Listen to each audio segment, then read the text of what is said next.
আসলে ভারত দেশটাকে মুখে যতই গালি দেই না কেন, তাদের বিষয়ে যতই খারাপ কিছু বলি না কেন, কিন্তু এই ভারতের মানুষের একটা জিনিস আমার খুবই ভালো লাগে। সেটা হচ্ছে যে তাদের দেশপ্রেম বোধ এবং তাদের মধ্যে থাকা ভারতীয় জাতীয়তাবাদ বোধ।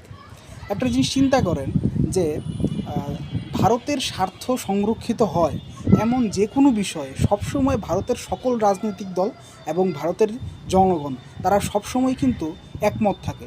যেমন আপনি যদি চিন্তা করেন যে শেখ হাসিনার যে ইস্যুটা, এই শেখ হাসিনা ইস্যুতে ভারতের সকল রাজনৈতিক দল এবং জনগণ তারা সবাই কিন্তু মনে করে যে শেখ হাসিনা হচ্ছে ভারতে থাকলে ভারতের স্বার্থ সংরক্ষিত হবে।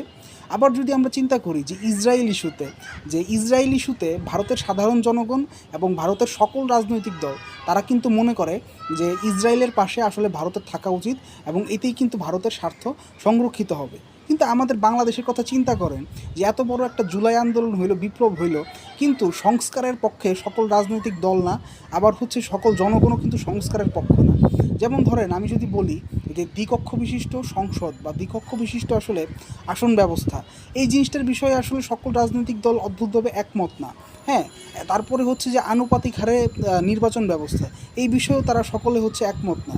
দুর্নীতি প্রতিরোধে একমত না, সংবিধান সংস্কার বিষয়ে তারা একমত না।